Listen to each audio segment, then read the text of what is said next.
Bila seseorang berhutang pada bank, salah satu bank untuk PNS, ketika permintaan hutangnya sudah turun di tangannya, namun qadarullah beliau meninggal dan ada perjanjian sebelumnya antara beliau dengan bank. Jika si peminjam meninggal maka hutangnya dianggap lunas. Apakah pada hukum atau di hadapan Allah beliau hutangnya dianggap lunas atau menjadi tanggungan keluarga ahli warisnya? Tentu kalau pemilik piutang sudah memaafkan, ya sudah. Terlepas dari bank, individu A dan B. A meminjamkan uang kepada si B. Dengan perkataan dari si A, kalau kamu meninggal sebelum lunas, saya anggap sudah selesai. Kata si A, selesai. Si B meninggal berarti sudah tidak ada utang. Sama aja kalau ditarik ke bank ini. Terlepas daripada kita bicara masalah bank itu riba atau tidak ya. Saya mau bertanya, manakah yang membuat orang kafir tidak beriman kepada Allah? Karena Allah telah menutup hati mereka atau mereka menutup hati mereka. Jadi awalnya mereka menutup hati mereka. Awalnya dari mereka itu. Setelah mereka membangkang, Allah sudah tahu ditutup sekalian hatinya. Kita lihat contoh kasus kaum Nabi Lut. Ya. Kaum Nabi Lut itu mereka berbuat homoseksual. Didakwain terus oleh Nabi Lut. Nggak boleh, haram, nggak mau dengar. Tetap berbuat. Sampai Allah utus 2 malaikat khusus untuk menyiksa mereka. Waktu malaikat itu pun datang dalam poster manusia, mereka masih mau menghomoi malaikat. Masih mau tuh, ganggu. Kata Nabi Lut, ini tamu saya, malu kalian. Enggak, Lut kau tahu apa yang kami mau. Kata Nabi Lut, nikahi anak-anak saya punya anak perempuan nih. Enggak mau, kau tahu apa yang kami mau. Mau tetap homoseksual. Apa kata para malaikat? Wahai Lut, kami utusan Tuhanmu. Mereka tidak akan pernah bisa menjangkau kami. Dan ini ya sudah datang perintah Tuhanmu untuk menghancurkan mereka. Enggak usah khawatir. Dalam 3 hari ini, mereka akan merasakan kenikmatan yang mereka sudah rasakan dunia dari makan, minum, tidur dan segalanya bercanda, tapi setelah itu akan datang azab Allah. Kau akan keluar dengan keluargamu kecuali istrimu yang akan juga kena azab, gitu kan? Jadi di sini penyampaian yang disampaikan oleh ya, tadi Nabi Lut alaihissalam mendakwai mereka sampai akhirnya mereka menolak. Datanglah para malaikat karena mereka sudah menolak, mereka tetap mengotot dengan itu, maka Allah akhirnya tutup hati mereka. Selama 3 hari itu sudah nggak bisa bertobat. Memang udah nggak ada lagi yang mau bertobat. Fir'aun begitu juga kan tadi kisahnya. Pada saat memang dia sudah tetap ngotot, ya sudah Allah sekalian. Jadi bermula dari dia. Apakah sah sholatnya jika sesudah mandi tidak berwudu? Karena ada yang bilang mandi itu dihitung bersuci, dan apakah ada hadisnya tentang hal tersebut?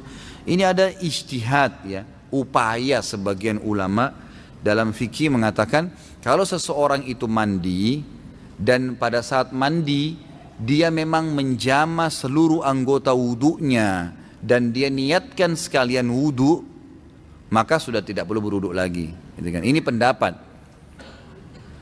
Tapi sebagian lagi, dan Allahu alam, saya bicara selalu pribadi di majelis saya pribadi lebih cenderung dengan wudu lagi. Saya pribadi, karena memang ini ijtihad, tidak mengikuti dalil, tidak ada dalil khusus masalah itu. Justru yang kita tidak pernah temukan dalil bahwasanya Nabi SAW menggabungkan antara mandi sama wudu. Artinya setelah mandi nggak wudu lagi. Seperti contoh misalnya kasus mandi junub. Mandi junub itu kan mandi ya, tapi ada wudunya tuh. Ada wudu dalam mandi itu, gitu kan? Dan ulama hadis sepakat mengatakan lebih afdal seseorang, walaupun tadi kan mandi junub cuci telapak tangan 3 kali, cuci wajah 3 kali, mencuci kemaluan 3 sampai bersih, wudu seperti wudu sholat, lalu kemudian mengambil air dengan jari-jari lalu menjama bagian sisi kanan kepala sampai terasa di kulit kepala, lalu menyiram sisi kanan tubuh, lalu kemudian menyiram seluruh tubuh, gitu kan? Sudah ada wudunya nih.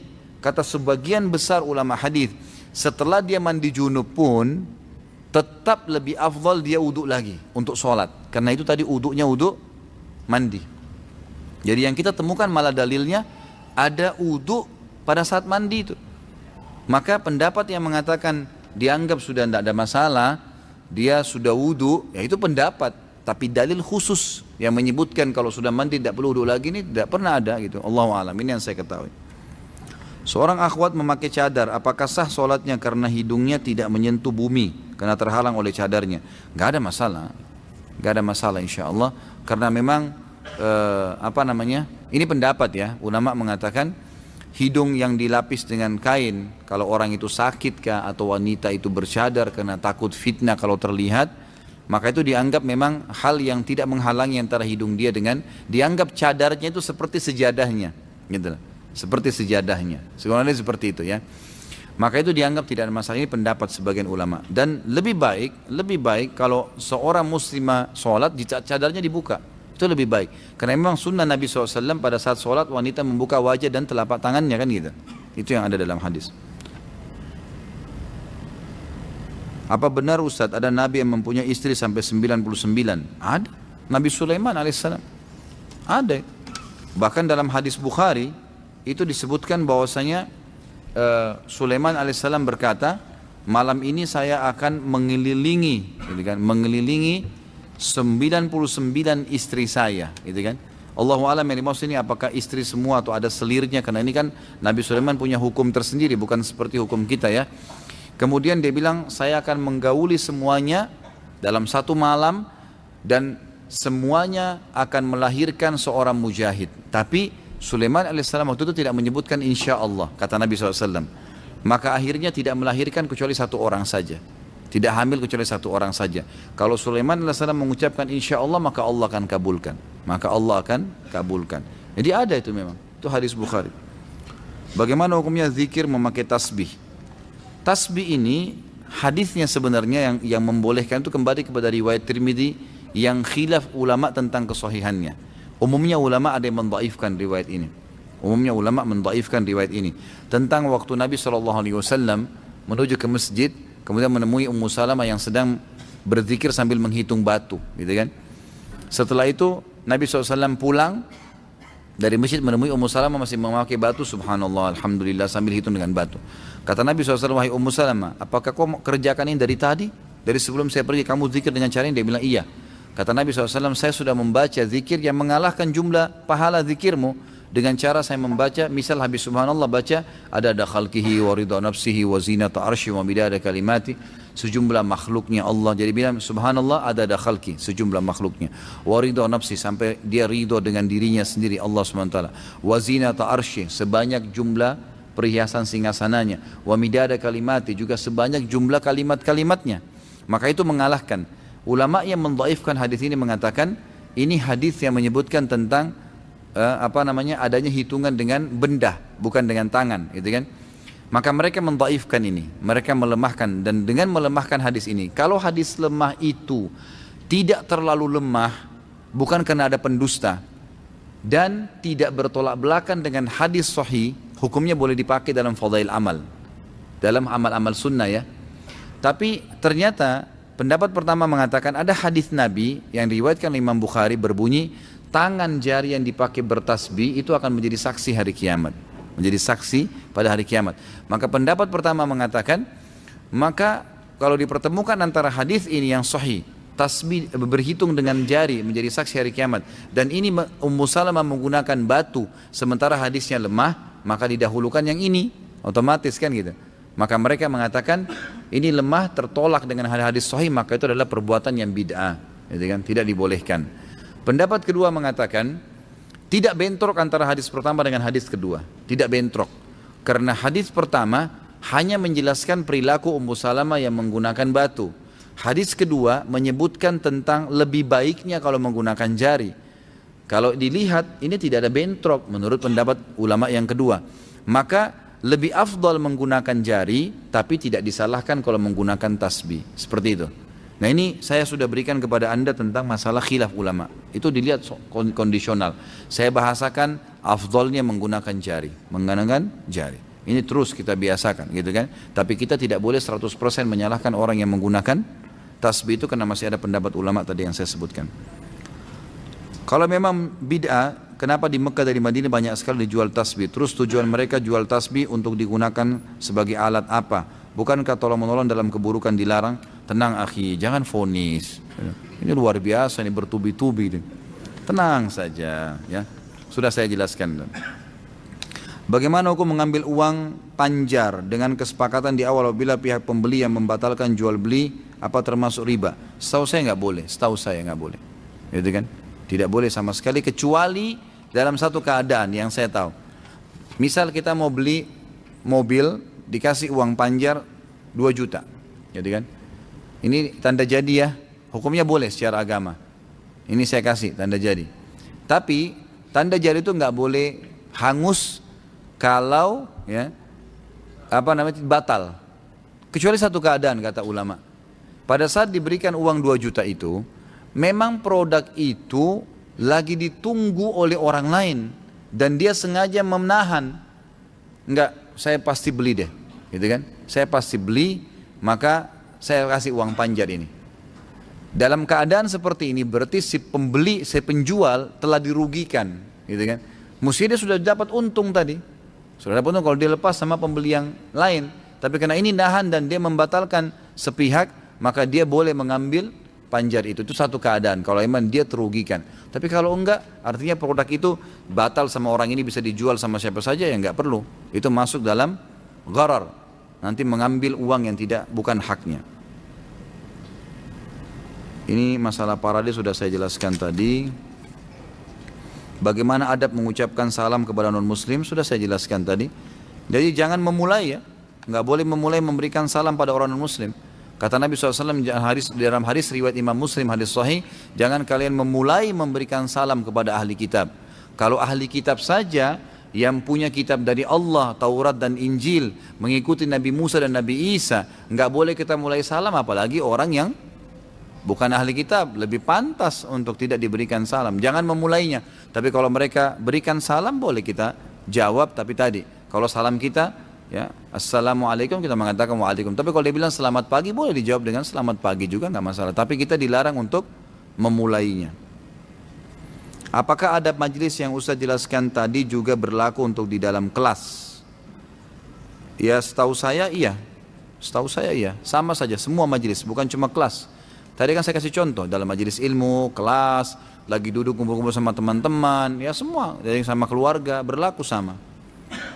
Apa hukumnya bekerja di BPJS ketenaga kerjaan yang telah difatwakan MUI tidak sesuai dengan syariat? Alhamdulillah fatwa MUI sudah keluar. Dan sebelum MUI keluarkan fatwa, saya sudah sampaikan di majelis saya secara khusus. Saya bilang itu tidak boleh. Itu kan dari awal saya sudah bilang. Cari tempat sumber yang lain, akhi dan ukhti. Ajal kalau datang antum akan menyesal kalau ada sedikit saja unsur yang haram. Hati-hati, gitu kan? Jadi usahakan semaksimal mungkin jangan siapin musuh hari kiamat. Dan jangan beratkan timbangan dosa antum hari kiamat. Minimal dengan syubhat, jangan. Selamatkan diri dari itu, semaksimal mungkin. Makin kita selamatkan diri kita makin bagus. Kata Nabi SAW, halal jelas, haram jelas. Di antara keduanya ada hal yang samar-samar. Siapa yang menyelamatkan dirinya dari hal yang samar-samar, dia telah menyelamatkan kehormatan dirinya dan agamanya. Dan siapa yang jerumuskan dirinya pada yang haram, pada yang syubhat, samar-samar nih, dia telah menjerumuskan dirinya pada yang haram. Ini jawabannya. Sama, syubhat sama haram sama. Seperti pengembala kambing yang membawa dombanya di padang rumput yang rumput-rumputnya lebih tinggi daripada kambing-kambing atau domba-dombanya, sehingga dia tidak tahu domba mana yang diambil oleh serigala. Jadi dia tidak tahu yang mana nih penghasilannya yang halal, yang mana yang boleh atau tidak. Jerumus dirinya pada yang haram. Kenapa? Ada namanya muru'ah, menjaga hubungan dengan Allah Subhanahu wa taala. Nah, boleh kita sembarangan. Saya sudah pernah ceritakan Sufyan ats-Tsauri, saya ulangi sebentar mungkin 1 menit saja.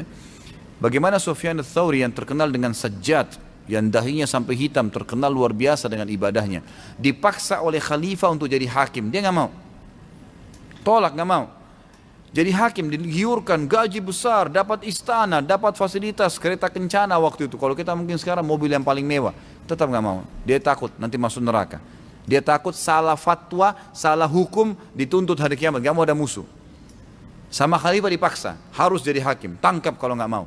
Sebenarnya saudara lari nih, lari dari Mekah, orang Mekah lari terus. Zaman dulu orang tidak tahu mukanya karena tidak ada foto, tidak ada media kayak sekarang. Jadi orang nggak kenal siapa dia jalan aja sampai.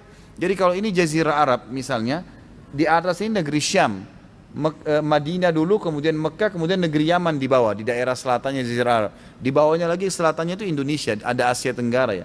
Jadi di bawah sekali itu adalah Yaman. Dia jalan kaki dari Mekah terus sampai ke Yaman. Tiba di Yaman, tidak ada orang yang kenal dia, cuma Sufyan ats-Tsauri terkenal namanya ini. Maka dia pun jalan. Masuk, dia lihat ada kebun kurma, dia melamarkan diri untuk jadi pegawai, saya mau kerja. Saya datang dari Hijaz. Hijaz itu Mekah sama Madinah. Baiklah, kata pemilik kebun, kamu ini siapa? Dia bilang, saya Abdullah. Dia tidak bilang namanya siapa, karena ditanya, kamu ini siapa? Bukan ditanya siapa namamu ya. Jadi kepekaan ulama di sini dalam menangkap pertanyaan dan menjawab itu luar biasa gitu. Jadi beliau tidak bohong di sini. Pada saat dikatakan kamu ini siapa, bukan ditanya siapa namamu. Dia bilang, saya Abdullah, hamba Allah. Pemilik kebun memahami namanya Abdullah. Padahal dia bukan tanya nama di sini kan. Bekerjalah di situ 3 bulan Sufyan ats-Tsauri rahimahullah. Beliau bekerja 3 bulan, ngangkat ini, bekerja seperti itu, jadi pekerja gitu. Satu waktu dipanggil setelah 3 bulan kerja oleh pemilik kebun, kesini kamu. Wahai Abdullah, datang dia. Saya mau tanya, apa perbedaan antara kurma kalian di Hijaz dengan kurma kami di Yaman? Apa bedanya kurma kalian sama kami? Rasanya bagaimana? Apa kata Sufyan ats-Tsauri rahimahullah? Saya tidak tahu Tuan. Ditanya sama, kenapa kau tidak tahu? Dia bilang, karena saya belum pernah merasakan kurma kalian. Saya belum pernah tahu nih kurma Yaman bagaimana rasanya. Terus yang punya kebun sambil kayak sedikit ngolok bilang, kamu kerja 3 bulan di tempat saya, turunkan, naikkan, milih-milih kurma, 1 butir kau tidak pernah makan? Kata Sufyan ats-Tsauri, demi Allah tidak pernah. Yang punya kebun bilang, bayangkan ya, kerja 3 bulan, ngangkat-ngangkat tiap hari, nggak pernah masukin di mulutnya, nggak berani, takut masuk haram nih. Padahal pegawai di situ. Antum ini yang kerja di toko sudah berapa banyak makan kuenya toko nih. Incipin dikit, tapi lama-lama jadi 30 biji juga gitu. Maka yang terjadi, Sufyan rahimahullah mengatakan, demi Allah saya nggak pernah tahu. Orang ini sambil ngolok dia bilang, apakah kamu mau mencontohi waraknya Sufyan ats-Tsauri? Dia nggak tahu kalau ini orangnya gitu. Udah, Sufyan ats-Tsauri diam aja, kembali kerja. Ini yang punya kebun ke kebun sebelahnya, ketemu sama temannya, lalu dia bilang, ada pegawai saya lucu tuh. Kenapa? Dia waktu saya tanya perbedaan, dia dari Hijaz, perbedaan antara kurma mereka di Hijaz sama kurma kami di Yaman, kurma kita di Yaman, dia bilang dia tidak tahu, karena dia tidak pernah incipin 1 butir kurma pun di kebun saya, padahal 3 bulan bekerja. Nah, satu hal yang tidak masuk di akal. Temannya ini jeli. Waktu itu khalifah keluarkan instruksi, siapa yang tangkap Sufyan ats-Tsauri hidup atau mati dapat 1 peti emas. Hidup atau mati. Ini luar biasa. Orang lagi berebut mengejar dia nih. Teman yang punya kebun tadi ini bilang, bagaimana ciri-cirinya pegawaimu itu? Oh, cirinya begini, begini, begini. Kebetulan dia tahu, dia bilang, itu dia Sufyan ats-Tsauri. Tangkap cepat, kita dapat 1 peti emas. Mereka pergi ke kebun sana, ternyata sudah tidak ada. Sufyan ats-Tsauri sudah pergi. Tahu nih masalahnya, sudah pergi. Beliau pun akhirnya kembali ke Mekah. Waktu kembali ke Mekah, Sufyan ats-Tsauri punya julukan ulamanya, alimnya para ulama. Jadi ulama-ulama itu belajar dari beliau karena ilmunya luar biasa. Begitu masuk, ulama-ulama Mekah semua nyambut, mengatakan selamat datang, tapi mereka semua khawatir. Wahai Sufyan, ini bahaya nih, khalifah akan tangkap kamu. Kamu hidup atau mati ini dikejar. Dia bilang, saya sekarang bertawakal kepada Allah. Apa yang terjadi sudah nggak ada masalah. Temannya menceritakan, mengatakan Sufyan ats-Tsauri ini terkenal dengan sajjad, suka sujud, dahinya hitam. Dia kalau sujud tidak diangkat sampai hajatnya selesai. Sampai dikatakan di sini dalam kisah ini, temannya bilang, saya pernah tawaf 1 kali, 2 kali, sampai 7 kali tawaf. Sufyan ats-Tsauri waktu tawaf pertama saya dia sujud, tidak angkat kepalanya. Sampai 7 kali saya tawaf masih di sujud pertama, nggak diangkat. Berdoa sama Allah SWT. Luar biasa orangnya, ibadahnya gitu. Waktu khalifah dengar, dia datang, Sufyan ats-Tsauri sudah ada di Mekah, maka khalifah dengan emosi mengatakan, saya mau tangkap sendiri dengan tangan saya tuh. Sufyan ats-Tsauri waktu mendengar berita tersebut, datang ke dekat Ka'bah, lalu dia memegang talihnya Ka'bah waktu itu, dikatakan dalam kisah, lalu berkata, ya Allah, aku bersumpah atas namamu, jangan buat khalifah ini masuk ke Mekah. Subhanallah, begitu mau tiba di perbatasan Mekah, meninggal khalifah. Ajalnya datang, Allah alam, tapi mungkin doanya mustajab. Tapi saksi bahasan kita di sini apa? Bagaimana Sufyan ats-Tsauri menjaga hubungannya dengan Allah Subhanahu wa taala. Jangan siapkan musuh hari kiamat, ikhwani. Dan jangan memberatkan timbangan dosa antum. Berat untuk dihilangkan lagi itu susah. Maka selalu isi dengan amal-amal soleh. Pertanyaan terakhir, apakah ada dalilnya orang yang izin keluar dari majlis dengan angkat tangan? Allahu alam, saya tidak pernah temukan. Tapi insya Allah termasuk adab dan tata kerama lah ya, mengangkat tangan. Saya tidak pernah tahu ada dalilnya. Adakah sunnah atau adab Islam bagi orang yang makan ketika mengunyahnya bersuara atau mengeluarkan suara? Saya juga tidak pernah temukan ini ya, apakah itu dilarang atau tidak. Dan kalau dalam bab-bab adab makan, memang tidak pernah disebutkan kalau Nabi SAW makan itu mengeluarkan suara. Itu tidak pernah. Ya, ini yang lebih baik untuk tidak mengeluarkan suara, kecuali memang darurat sekali, mungkin kayak kerupuk memang akan mengeluarkan suara. Tapi kalau makan makanan yang lain, maka sebaiknya tidak mengeluarkan suara. Adakah adab ketika selesai dikumandangkan iqamah ada orang yang nyerobot dan menyelip di saf pertama atau saf depan? Itu boleh, asal memang masih ada celah kosong. Bahkan dianjurkan itu. Kata Nabi SAW, langkah yang terbaik di muka bumi yang paling afdal adalah langkah yang mengisi saf yang kosong. Berarti itu disuruh, memang dianjurkan. Bagi orang yang sedang ada di saf, ikhwah yang dan akhwat yang ada di saf, kita lihat ada celah dan ada orang yang masuk, kata Nabi SAW, bagi dia yang sudah ada di saf, ringankanlah pundak-pundak kalian untuk saudara kalian agar bisa masuk. Memang kita berikan. Tetapi ini juga harus diperhatikan ya, jangan sampai terlalu kecil sehingga sulit nanti untuk sujud, nanti mengganggu juga kehusyuan sholat. Tapi ini boleh, dalam agama dibolehkan. Apa hukumnya memakai peci ketika sholat? Sunnah Nabi SAW. Nabi SAW menutup kepala. Masuk ini agar menyisir rambutnya dengan rapi, baru dia masuk sholat. Artinya boleh tidak pakai topi juga. Tapi Nabi SAW seringkali menutup bagian kepalanya. Karena Imam Syafi'i rahimahullah sangat pekah. Beliau memang mengatakan dalam madhabnya, kalau ada satu helai rambut yang menutupi dahi, maka salatnya tidak sah. Karena bagi beliau dahi ini harus betul-betul murni tersentuh di lantai. Tapi umumnya jumhur ulama di antara Imam Ahmad mengatakan tidak ada masalah kalau memang tidak disengaja. Allahu a'lam. Di masjid teman ana beberapa pekan yang lalu, khatib Jumatan terindikasi Syiah dari khutbahnya. Apa sebaiknya yang dilakukan? Apakah meninggalkan sholat Jumatnya atau tetap meneruskan? Kalau masih belum ada sesuatu yang pasti, teruskan saja. Karena ulama sepakat mengatakan hukum sholat di belakang majhulul hal. Majhulul hal itu orang yang tidak jelas statusnya, itu sah, hukumnya sah. Kalau kita tidak tahu ya, kalau kita tahu orang itu musyrik, orang itu memang dasarnya sudah murtad, atau memang orang yang sudah terindikasi akidahnya rusak, dan kita tahu, maka itu baru kita tidak boleh sholat di belakangnya, cari tempat lain. Tapi kalau kita tidak tahu, maka hukumnya kembali kepada hukum asal ya.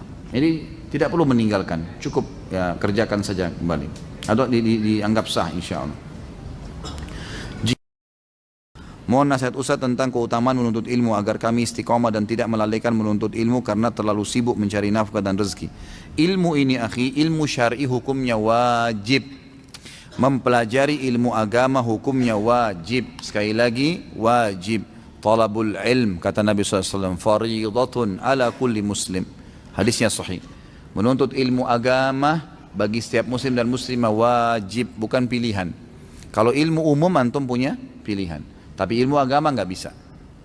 Baik, saya sibuk cari nafkah Ustaz. Antum tidak bisa hadir majelis ilmu. Banyak fasilitas sekarang. Pasang Walkman di kuping tuh. Dengarin. Di HP sekarang nggak usah pakai Walkman. Di HP, kalau zaman dulu orang masih bawa tape recorder, ini nggak usah. Mungkin MP3, MP4 sekarang banyak alat, banyak teknologi canggih. Kita tinggal dengarkan. Di kantor lagi istirahat, ini itu. Lagi dagang. Apa salahnya kalau diputar? Di restoran saya sekarang, saya pasangin parabola, putarin TV Roja, putarin TV Wisol, putarin TV Insan. Anak-anak pegawai bisa nonton. Mereka bisa nonton kalau lagi kosong. Putarin tilawah Al-Quran, mereka dengarin. Bisa nuntut ilmu gitu kan. Jadi masih bisa nuntut ilmu, tidak ada masalah. Di rumah saya bilang sama istri saya, nyalain selalu tuh. Baik itu Wisol, baik itu Roja, baik itu Insan, putarin. Jadi maaf teman-teman saudara-saudara muslimah yang membantu kami di rumah, itu juga mendengarkan. Jadi mereka sambil kerja mereka dengar. Manfaat ilmu, harusnya begitu. Karena memang jangan sisihkan ikhwani dan akhwati, jangan lewatkan satu hari tanpa ilmu. Ini saran saya. Karena ilmu itu satu-satunya tangga untuk menambah iman. Dan kalau iman sudah terasa, kayak antum sudah rasakan iman, itu luar biasa. Gejolak dalam hati itu untuk selalu semangat ibadah itu luar biasa. Karena tangganya ilmu akan datangkan iman, iman datangkan amal soleh. Nggak bisa orang tiba-tiba rajin ibadah tanpa iman, nggak bisa orang beriman tanpa ilmu. Jangan lewatkan satu hari tanpa ilmu. Saya sudah pernah berbagi pengalaman kan. Saya kalau lagi pergi pengajian, 2 jam nih, kayak gini saya duduk 2 jam pengajian. Antara perjalanan pun, itu saya gunakan berzikir atau ngulangin Al-Quran, atau saya dengarkan ceramah. Baik ceramah saya sendiri yang sudah ada, atau saya dengarkan ceramah para masyayikh, atau teman-teman da'i yang lain, saya dengarin ceramahnya mereka. Jadi kita isi. Setelah itu saya masuk majelis ilmu, saya ceramah 2 jam. Jadi saya merasa terus tercas tuh. Karena kalau terus kita didampingi dengan ilmu, terus terkontrol gitu kan. Bertambah ilmunya, Kita bertambah imannya, lebih semangat beramal soleh. Jadi jangan lewatkan. Jangan lewatkan hari tanpa ilmu. Sekali lagi, dengarin, selalu dengar. Sibukkan diri dengan itu, dari pengajian ke pengajian, dari pengajian ke pengajian. Kalau antum habis dengar ceramah, kemudian pindah ke ceramah yang lain, pasti setannya bisikin. Kan tadi sudah pengajian ustadz. Ndak, a'udzubillahi minasyaitonirrajim, saya mau ceramah lagi. Kadang-kadang kalau orang masih baru ikut pengajian, belum terlalu tertanam iman kan begitu. Tadi kan sudah ada pengajian, sekarang sudah harusnya hiburan, dangdut, gitu kan. Nah ini jadi masalah ini. Ilmunya terkikis tadi, gitu kan. Karena begini, jadi memang harus ilmu. Apabila kita masuk atau mengikuti suatu majelis, namun dalam pembahasannya menyinggung dan menyakiti intelijensi atau perasaan dari si penimba ilmu, bagaimana adabnya? Tergantung ya, antum juga jangan terlalu sensitif. Kan itu. Jangan ustadznya lagi bahas masalah riba, wah ini ustadz nyorotin saya nih. Padahal tidak dikenal antum, tidak dikenal. Jangan sampai tadi tersinggung nih gara-gara saya bahas riba nih.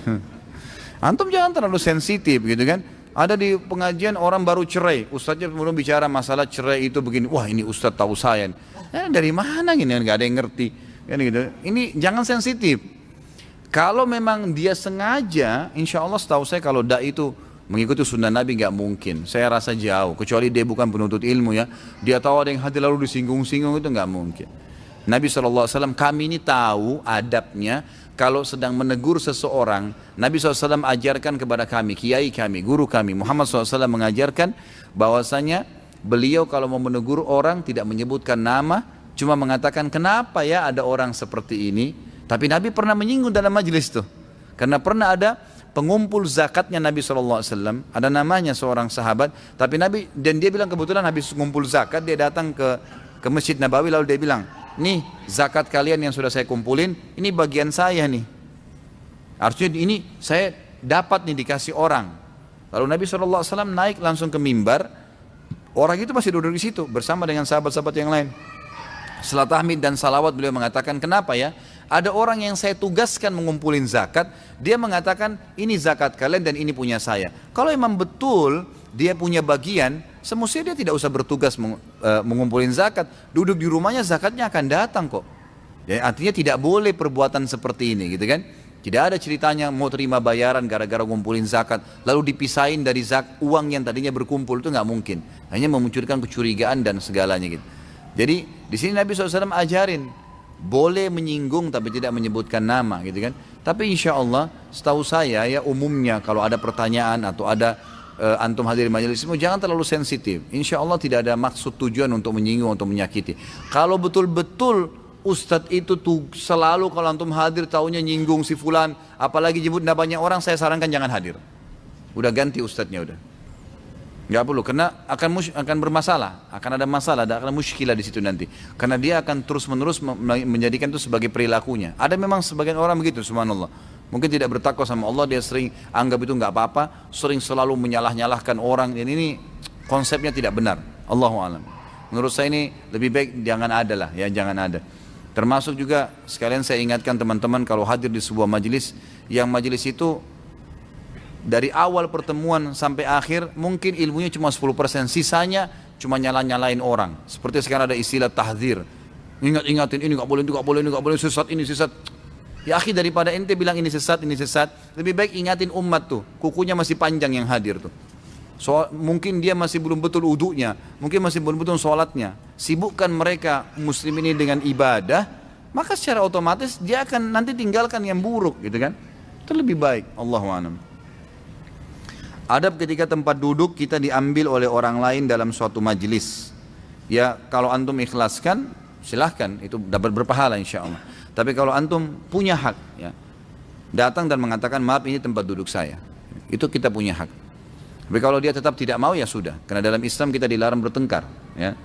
Tidak boleh bertengkar. Yang sudah kita bahas pada saat dosa besar, kalau tidak salah yang keberapa tuh 65 yang masalah berdebat. Udah nggak perlu. Kata Nabi SAW dalam hadis yang sahih, saya akan menjadi pemimpin di tingkat pertama surga. Masih ingat hadisnya itu ya? Tingkat pertama surga. Jadi artinya kita akan bertetangga dengan Nabi SAW. Bagi orang nanti satu camp sama saya itu, satu komplek bertetangga dengan Nabi SAW di awal surga. Bagi orang yang meninggalkan perdebatan, pertengkaran walaupun dia benar. Udah kita sudah bicara, ini maaf tempat saya. Oh tapi kan gini-gini. Ya sudah, pindah aja sebelah. Gak usah ngotot-ngototan untuk apa. Nanti kalau kita ngotot nyerobot masuk, akhirnya sholat, wah injak-injakan kaki, wah tambah tidak khusyuk sholat. Itu apa, masjid masih luas, alhamdulillah gitu.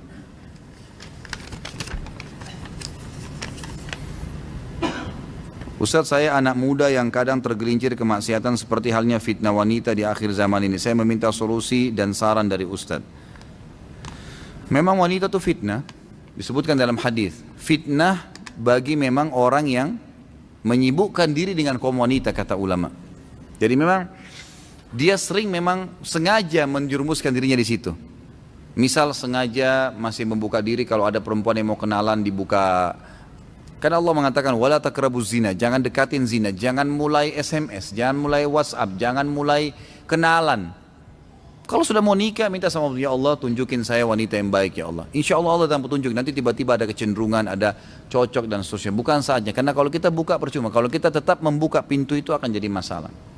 Laki-laki juga sebenarnya fitnah bagi perempuan ya, bagi perempuan yang membuka dirinya pada fitnah itu. Sama bahasa saya gitu kan.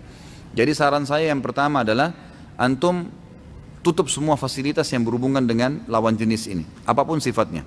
Misalnya interaksi yang sering terjadi, tontonan yang sering menonton, itu memang harus ditutup. Itu yang pertama, tutup dulu. Jadi kalau rumah kita ada yang lubang sehingga angin masuk dan kita rasa dingin, apa yang antum lakukan pertama? Pakai selimut atau tutup lubang dulu? Tutup lubang dulu. Kalau antum pakai selimut masih dingin karena masih terbuka, tutup dulu itu pintu maksiat. Antum leluasa nanti, biar nggak pakai selimut nggak apa-apa, ibadahnya enak tuh, berhentiin dulu itu, karena ini bahaya nih, ini virus berbahaya, gitu kan? Jadi memang harusnya begitu, tutup semua fasilitas itu, jangan ada. Kemudian kalau memang antum sudah sampai pada tingkat merasa akan terjerumus pada perzinahan karena gejolaknya syahwat, kalau sudah punya kemampuan secara kejiwaan menikah dan menikah dengan orang yang sepadan. Sepadan ini artinya bisa jalan, sejalan, postur tubuhnya, paras wajahnya tidak jauh, keadaan ekonominya tidak jauh, jenjang pendidikannya tidak jauh. Jadi sepadan, bisa masuk tuh, komunikasinya masuk. Saya pernah kasih contoh, jangan ikhwah gaji 3 juta, nikah sama akhwat yang kosmetikanya 10 juta. Nggak bakal nyambung, habis uang antum itu gitu kan, nggak bisa. Jadi harus cari yang sepadan, nikah dengan yang sepadan. Kalau juga belum punya kemampuan, oh saya masih kuliah Ustaz, saya masih belum bisa. Oh saya masih baru kerja 2 bulan, pengen 1 tahun dulu baru nikah. Baik, sunnah Nabi SAW berpuasa. Berbanyak puasa, Senin Kamis, puasa Ayyamul Bid, gitu kan. Sambil menutup tadi pintu-pintu maksiat, insya Allah akan aman. Yang kedua, terkadang saya dibilang terlalu fanatik dengan agama, jadi saya selalu diejek-ejek oleh siapapun, saudara-saudara dan teman-teman saya. Bagaimana saya menanggapinya dan memperkuat iman saya? Tawan dengan senyum. Kamu alim ya? Alhamdulillah, nggak apa-apa. Senyum saja. Apapun orang mau bilang. Karena perkataan yang diucapkan oleh orang, caciankah, hinaankah, pujiankah, hanya sepanjang lidahnya. Gak bisa apa-apa. Kalau antum diejek-ejek, antum senyum saja, anggap biasa. Ya. Saya tidak mau gunakan istilah pepatah itu karena kurang bagus ya. Yang biasa mengatakan anjing bergonggong kafilah berjalan. Nanti kita anggap orang-orang ini anjing, tidaklah gitu kan. Tapi kita mungkin menggunakan bahasa-bahasa yang lebih sederhana. Firman Allah Subhanahu wa taala yang juga jauh lebih mulia, wa idza, tadi dibaca tuh dalam salat kita sama imam, wa idza khatabahumul jahiluna qalu salama. Kalau diajak ngomong sama orang-orang yang jahil, bisa menjerumuskan qalu salama, ya udahlah terserah kamu, enggak apa-apa. Santai aja. Yang penting kita tetap menunjukkan kebaikan. Ustaz, apa hadis raihlah saf pertama walaupun dengan undian? Jadi hadisnya riwayat Bukhari Muslim. Kalau seandainya, kata Nabi SAW, terjemahannya langsung ya, orang-orang mengetahui yang terdapat di saf pertama dan azan, kemudian mereka tidak bisa mendapatkannya kecuali mereka saling bertanding, berundi, bersaing, maka mereka niscaya akan melakukannya. Itu hafal hadisnya. Hadis riwayat Bukhari Muslim. Apa dalilnya keutamaan saf pertama sebelah kanan, dan jika cuma satu saf, apakah yang harus diisi sebelah kanan dulu, dan kalau sebelah kanan sudah penuh baru diisi sebelah kiri? Hadis sahih, riwayat Imam Tirmidzi, riwayat Imam Abu Dawud, riwayat Imam Ahmad. Ya, Nabi SAW menyebutkan, bahkan ada dalam hadis Bukhari Muslim ini masalah fadilah saf awal, gitu kan. Kalau masalah saf kanan ini memang hadis yang tadi saya sebutkan, Tirmidzi, Abu Dawud dan Imam Ahmad menyebutkan kalau Allah Subhanahu wa taala akan terus memberikan salam kepada orang yang berada di saf kanan. Dalam riwayat Bukhari disebutkan beberapa sahabat berkata, kami sangat senang berada di sebelah kanan Nabi SAW, sebelah kanan saf, karena sering kali beliau kalau mengatakan istawu, menghadap ke sebelah kanan saf, gitu kan. Jadi memang begitu penyebutannya. Dan Nabi SAW pada saat menyusun saf menyuruh berdiri di belakangnya, kemudian mengatur ke sebelah kanan. Itu perintah Nabi SAW memang. Memang saf kanan sampai penuh. Kalau sudah penuh ke kanan baru diisi ke kiri. Memang sunnah Nabi SAW seperti itu. Jam berapakah utamanya waktu sholat duha dan berapa rakaat? Setelah terbit matahari. Itu yang disunnahkan Nabi SAW. Kalau dalam riwayat dikatakan sampai saat unta merasa teriknya matahari. Ya, jadi intinya naik matahari sudah terbit ya. Itu berarti sudah bisa insya Allah. Kita tidak bisa tentukan jam nih. Karena kadang-kadang kalau musim hujan beda dengan musim panas gitu kan. Kadang-kadang mungkin kalau musim-musim tertentu tuh setengah 7, jam 7 sudah panas tuh, sudah terik, sudah bisa duha. Antum kerja jam 8, boleh duha sebelumnya. Kadang-kadang ada waktu, itu mungkin masih mendung, gelap. Mungkin jam setengah 7 masih gelap gitu kan. Ada kadang-kadang keadaan seperti itu. Jadi yang dijadikan patokan adalah terbitnya matahari atau terangnya langit. Sampai beberapa saat sebelum menjelang duhur. Ustadz, adakah kajian sunnah di Australia, di daerah kota Canberra? Saya nggak tahu kalau Canberra ya, tapi kalau di yang saya sudah datang di Melbourne, di Sydney, itu ada teman-teman di sana. Nanti mungkin insya Allah saya coba kasih nomor telepon salah satu ikhwah yang ada di Sydney sekarang. Itu mungkin bisa dihubungin dan ditanyain. Saya soalnya tidak tahu apakah memang ini. Saya sebutin nomornya insya Allah, silakan dicatat ini bagi penanya. Namanya Akh Fahmi ya. Nanti tinggal dibilang kalau dari saya insya Allah.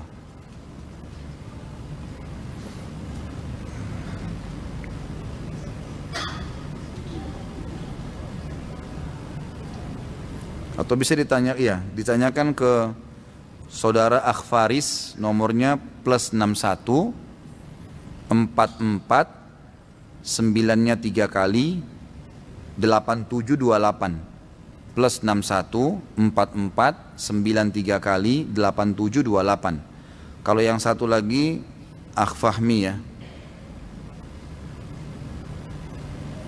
Ini soalnya teman-teman yang undang saya ke sana, jadi saya tahunya mungkin mereka bisa punya link ke situ ya.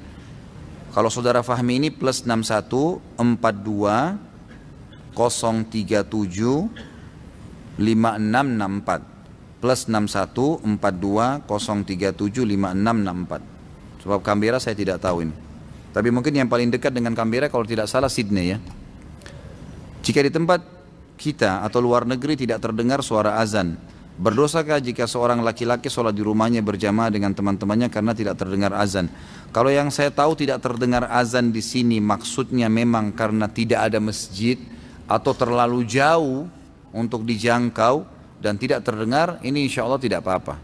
Karena Nabi SAW menanyakan kepada Ibnu Ummul Maktum yang sempat orang buta pamit kepada Nabi SAW mengatakan, ya Rasulullah, rumah saya jauh dari masjid, nggak ada yang pandu, antara rumah saya dengan masjid anda ini banyak binatang buas yang bisa menyerang saya, boleh nggak saya sholat di rumah? Buta, nggak ada pemandunya, banyak binatang buas, rumahnya jauh dari masjid, banyak sekali udurnya nih, gitu kan?